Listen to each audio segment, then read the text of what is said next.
Alright,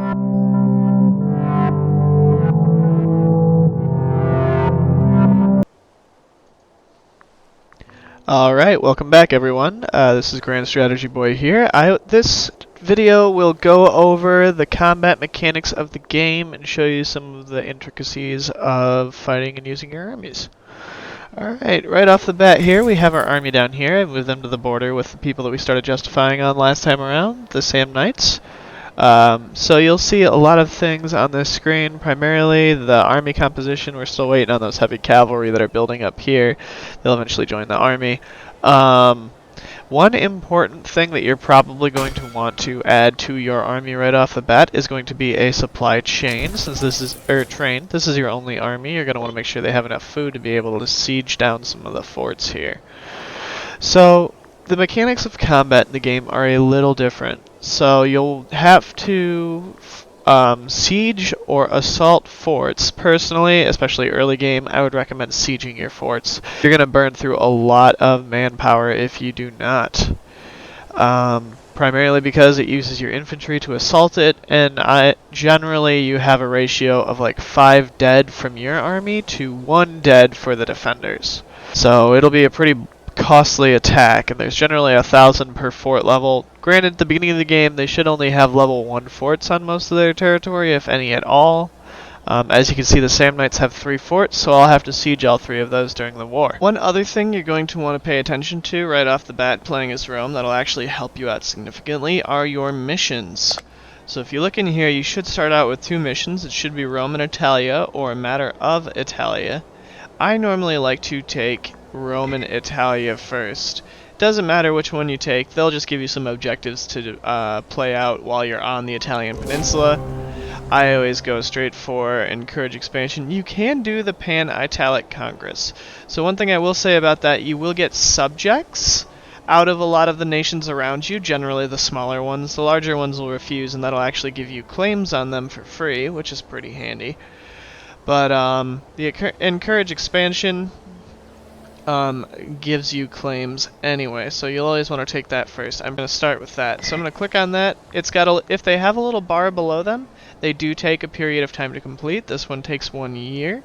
If you see ones without the bars, those are instantaneous.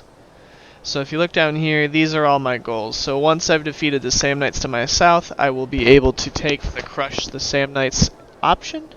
It will let me basically convert some of the people over to Roman, and you'll also be able to lower the unrest of said territory for 10 years. So I'm going to take those, and the next thing we're going to do is just wait it out until our active diplomacy is finished and this counter gets to 100%, and then we will pick back up there. So as you can see here, I have a prompt. This comes with me doing the just the mission and the current justification that I'm working on. This gives me the ability to gain claims on Etruscan territories. The Etruscans are to my north. They're going to be your first real fight as Rome. I like to take the south first so that you have some extra manpower and some extra economy to back you up, and preferably build a second army, because that way you can easily crush the Etruscans, who generally have probably 2 armies, but one will be the larger force and the other one will be just mostly mop-up. One other thing I do like to do when I start out as Rome is I go over here to the Marsians. So I go straight for an improved opinion with them. It's going to improve their opinion of me by 100. Now, why is that important? They are one of my subjects, but they are also one of my subjects that I can integrate. So if you look under influence actions, you can start an integration, but in order to do that, you need them to have an opinion of you of above 190. Now, it does max out at 200. So you'll want to stay on top of that when you start to integrate these guys. Granted, you can go to war with them and annex their territories that way, but personally I prefer this approach. It lets me avoid the aggressive expansion, and I can pick and choose when my allies will be integrated, because as I said before, they are pretty helpful in terms of going to war. So we'll get back to justifying. We're almost there. We're at 88%. Well, we'll come back when that's ready.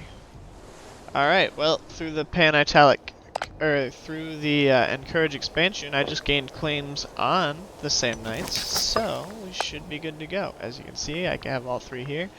Now this screen pops up, and it's going to show you your allies. So enemy allies are on the left here, so as you can see at Apolline, if you mouse over them, they will be highlighted for you, and Lucinia. So I actually, you might think, oh, that's a lot to take on, but I actually prefer this because it allows me to just have one war and take all three of them out. Now, there are times where more allies in the fight is disadvantageous. Obviously, if you can't take on all three of them, don't do it. But another thing to think of is how much territory you'll be able to seize.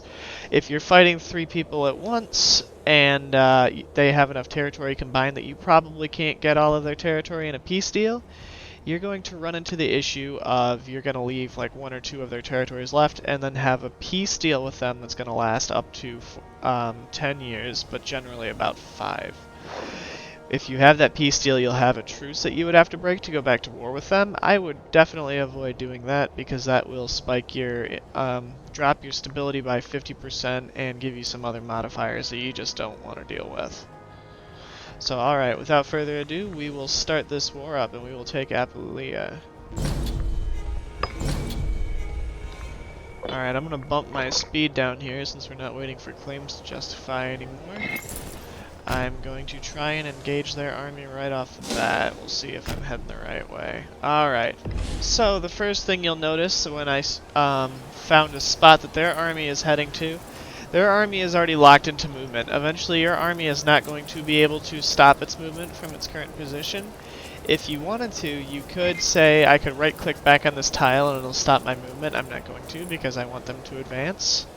And they are going to engage the enemy army up here. You can also see modifiers for your army. It's telling me that I am very likely to win. This will change colors based on how likely you are to win. The dark green is the best one. It's the one you want to aim for most of your engagements, but it ranges from dark green to light green to yellow to orange and then to red. Red are ones that you are probably going to lose. Orange you are most likely going to lose, yellow it's an even split, light green you are probably going to win, and dark green you are definitely going to win. You can also see all of this just by mousing over it pretty easily if need be, but we'll give this a start so we can see what's going on. See, it did go to yellow there for a minute. It's just because of the direction that they were heading. So alright, right off the bat here, we can now see our combat screen. So this shows us our layout and what troops are taking on what. My battle stance also gives me an advantage. You see here, shock action. I have an effectiveness of 49.99%, essentially 50%. This helps to boost my damage. And they have a negative 10% action on their shock action. So these work like a rock, paper, scissors fashion where you will have certain ones that stack against the others. So we'll unpause this and see how this goes. We're going to bump it down to the lowest speed here. So as the battle goes on, you can see those numbers ticking up there. Those are casualties. So as you can see, every round, increases loyalty and gives us political influence. So as you can see here, their morale at the bottom is lowering. Generally speaking, if you are losing less troops, your morale should be going down less. But it is also influenced by the research in your country, which we went over in the last video. If you look on the tech here, this current level 2, that gives me a plus 0.20 to my morale of my armies. Now that's fairly important because as you see down here, my total morale is 4.01 on a healthy army, and theirs is also 4.01, and that's because they are also at a 2. This is in the diplomacy screen. Anytime you right-click on said nation, you can check and see where they're at. But most likely, this battle is going to result in us winning, and they will take casualties as well, which is good news for us. We can start rolling through, and our allies are going to help us siege down all of these pesky forts. Alright, so as you can see here, we are victorious. It gives us a summary of the battle.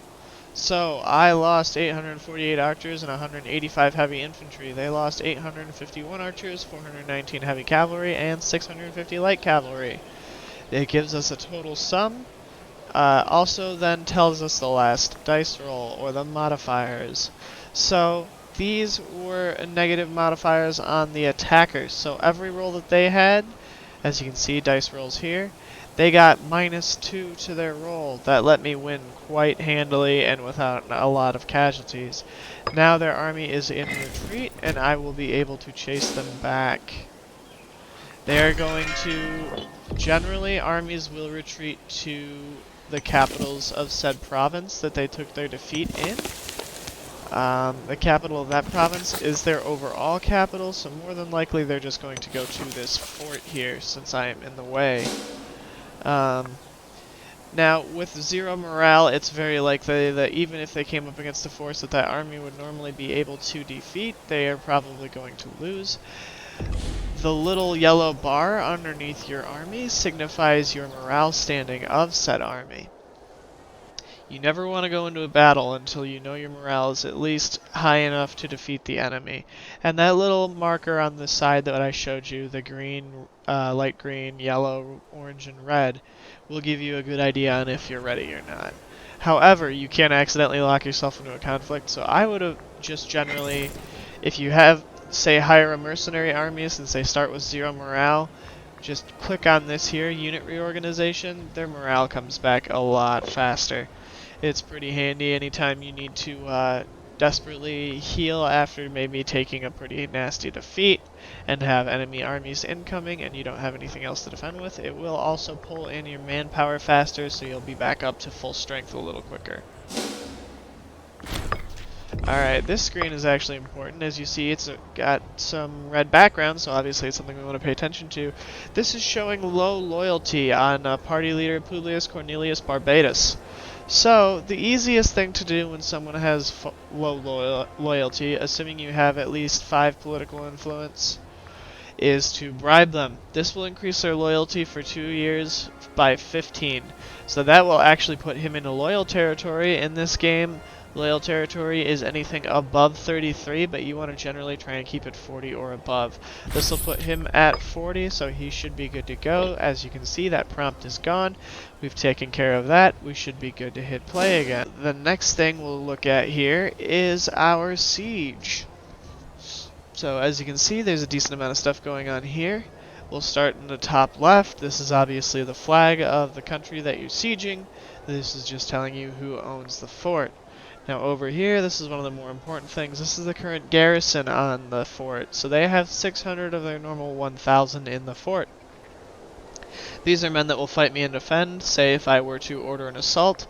Eventually, with time, I will be able to soften them up by starving them out. If you mouse over the percentage on the side, which is also the percentage on this bar right here that you click on to check your siege, it will tell you the chances of you basically winning the siege. So right now, I have no extra modifiers from research or anything like that.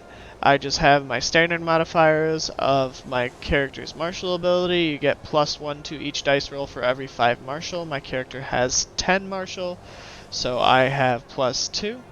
There is no open port, so I don't need to blockade it, since they are a landlocked nation, other than this one province that I've already taken. Now this is the fort level. Since they have a level 1 fort, it gives me -1 to my rolls, so I won't be able to do anything about that one. But luckily my commander's 2 martial will help me out. Your siege engineering, this basically is one thing that you can research. So this is a recurrable research that happens every few levels.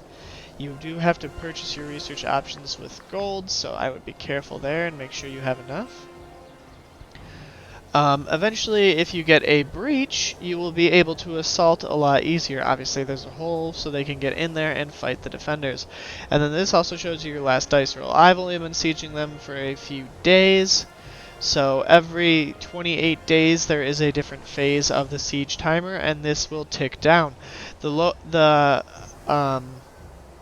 Then it will also stack in here, so it will tell you accumulated damage of the siege, and this will add to your future dice rolls, eventually causing them to surrender.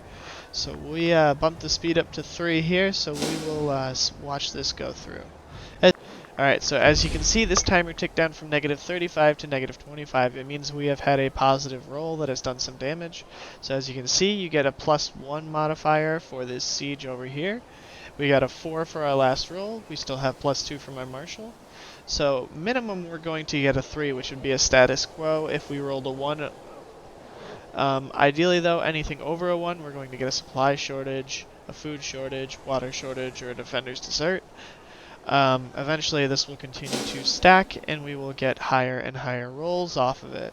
Now if you're really impatient and you want the siege to be over and you have a ton of men in your army, infantry primarily, these are the only 3 types that can actually carry out a siege. Your cavalry notably is not present. You can click on this option to order an assault, but be warned, it will lower the morale of your army and it will also kill off most of your infantry most likely. So I generally tend to just starve them out, especially early game, like I said, when you don't have a lot of manpower, since we're already like pulling from our reserve as opposed to adding to it. They are now coming for me. I have an imminent battle and most likely am going to win. My troop quality is significantly better than theirs. I have a higher army and more morale. They do have the benefit of terrain, so I think they're coming downhill against me, and I am going to be fighting an uphill battle with them coming in. But the quality of my troops, the better general, everything else, that should weight heavily in my favor and actually let me win this war.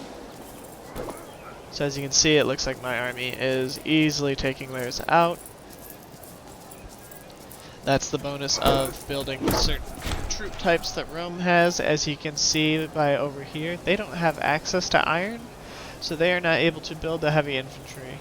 Or access to horses, I don't think, so they can't even have the heavy cavalry or light cavalry that I have. So it's an easy battle. I killed more than a 2-to-1 ratio of their troops, so now they're going to retreat, and I will have a free hand basically to siege this down. As you can see, this timer ticked down some more. I've added 2 more over here to the siege accumulation. So it's slowly ticking up. The minimum I can roll now is a 5, so there will be, at the worst case scenario, supply shortages. And now you see there, it ticks to 0%. I have enough accrued with my dice rolls that I will be rolling a minimum of 7 every time. If I roll a 20, they will desert. Or they will surrender, and I will get the fort.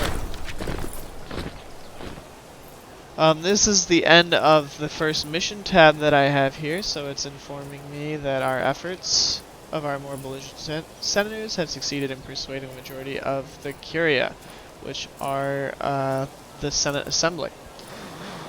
Now everyone says that basically Italy is going to be ours and we're going to go take it over, and that's what we're going to achieve here. So I am going to finish out this war here. We will finish up this siege. You can select the Pan-Italic Congress. It will give you the ability to subjugate a lot of the nations in Italy, but if you don't do that, they'll probably ally together and you can take them all out in one war as we're doing now.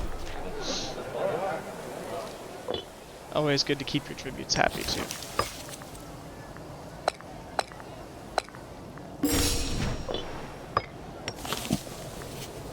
Another thing to note when you want to integrate your tributes as Rome is you're actually going to want to put them on lax for their subject income, because that increases their opinion of us by 50.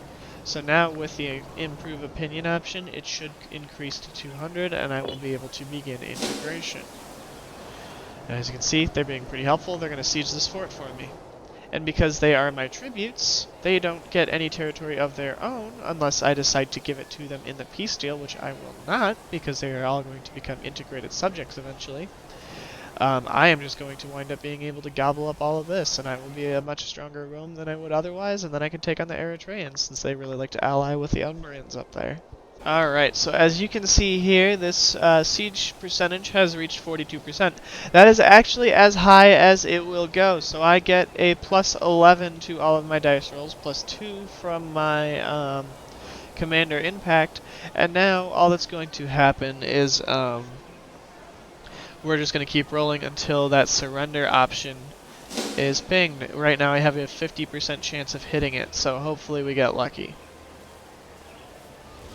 And as you can see, my allies just finished the siege up at the northern fort, so that's good news. We have control of their capital now.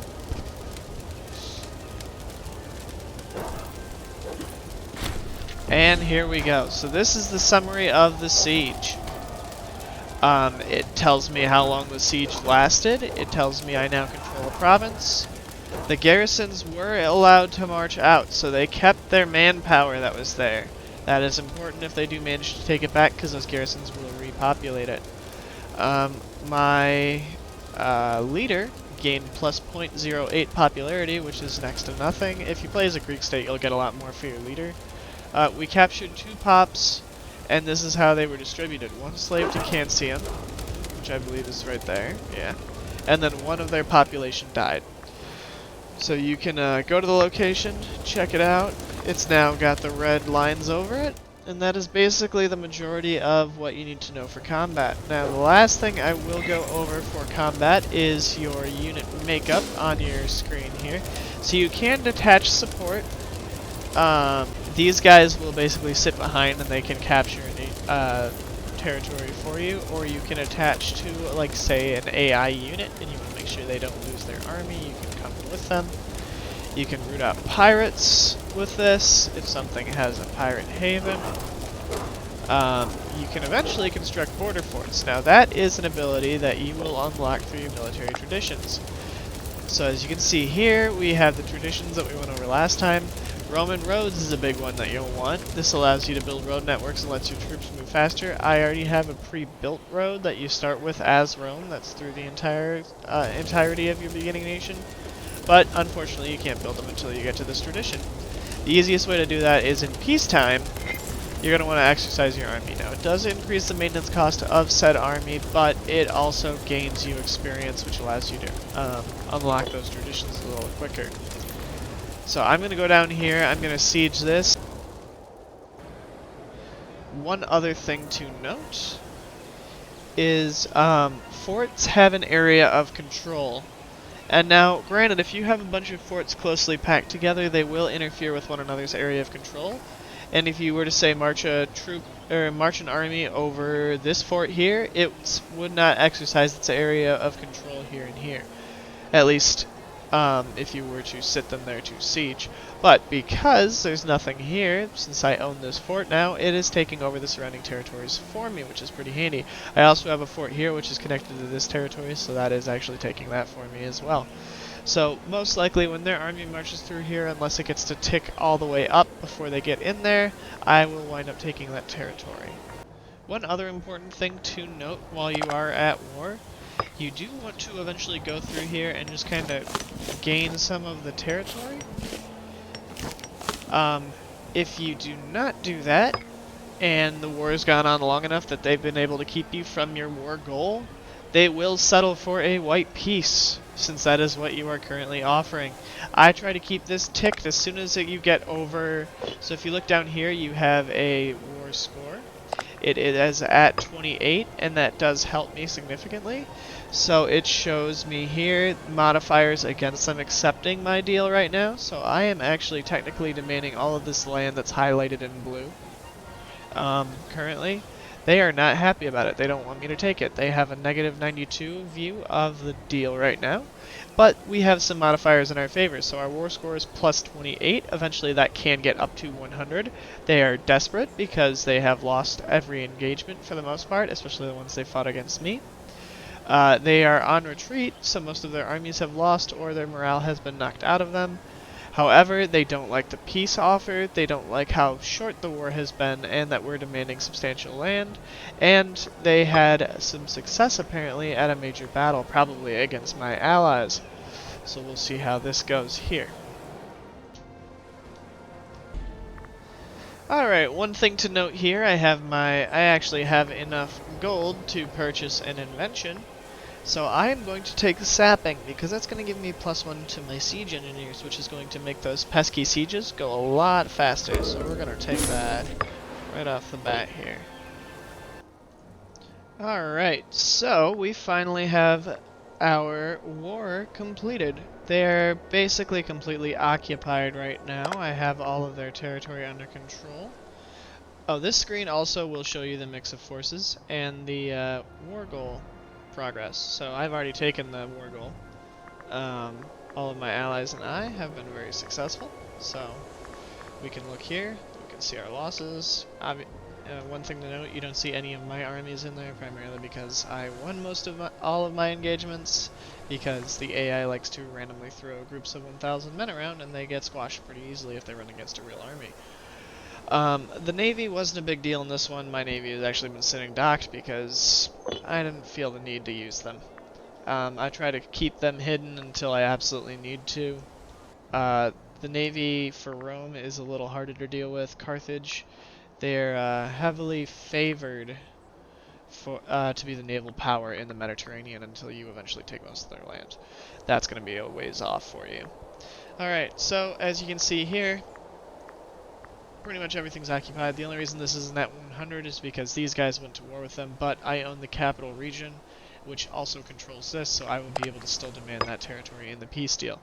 So if you go through here, you can select all of their territory, and over here, this will show you individual provinces. So these aren't valid treaties because I am just taking the whole of their territory. You can also have them cede individual territories instead of entire provinces. I prefer to just do the provinces, it's quicker, and it also keeps them more loyal once you actually take them over. Or you can demand that they become subjects. Eventually you can make them into tributes, which you can integrate later, so this will generate slightly less aggressive expansion. But I am just going to take all their territory because I don't have any aggressive expansion right now, and it only causes 16, so I am going to click OK. Oh, another thing to note before I click OK is the value of your demands. So they can go up to 100 on the screen. Noted, this is 70. If they have enough territory that you've occupied and they're willing to give you whatever you want, say this is at 100 and they can't refuse anymore, this can only stack to 100, which does limit you a little bit. There are ways around this. Right now, I believe Rome is sitting in a bellicose stance, so that means that I will be able to demand more for my war score, and that's probably the only reason this is even higher than it is, because that's actually quite a bit of territory, especially the fact that it's basically doubling my size. But I'm going to take that over, and they're going to cease to exist. It's going to give us some prompts, and that'll be the end of the combat tutorial. This also increases my rank to a regional power, which means I have more than 25 territories. So here are the prompts. Our enemies deserve no quarters. This will boost the popularity of your ruler. Banish those of class and put them to the rest to the sword. I normally take this one because it lowers aggressive expansion and you can turn right around and keep on fighting. Imprison their leaders, let the rest disappear, so I would imprison their normal characters. This is important because eventually you can release them as your own characters, but I have plenty of extra characters right now and not enough jobs to go around, so I'm not going to take that one. Or you can pass judgment on individuals themselves and decide if you want to keep or banish them, but I am going to banish all of them to lower my aggressive expansion up here. See, that dropped it by 1.5. These are the bonuses for becoming a regional power, so I get an additional import route, faster integration speed, better relations, plus 25% political influence, which, as I said, is very important because you need that to literally do everything, and it increases our diplomatic range, so we can talk to people that are further away now, maybe even ally with something like Egypt if you wanted to, but I'm not terrifyingly concerned about that. I like to kind of lone wolf these games unless I'm playing as a small nation, in which case I try to ally with a larger one that can help me out in wars until I'm strong enough to eventually eat said larger enemy. Generally I do that when I'm playing as Sparta with Macedon. Alright, and this is just a summary of the war. So they ceded all of this territory to me. So I now have all of that. It should give me a few extra mission tasks. See, crush the Sand Knights. This will give me a prompt here. So I always take the ones with the highest population. So we have a 4. And I can now approach the Greeks.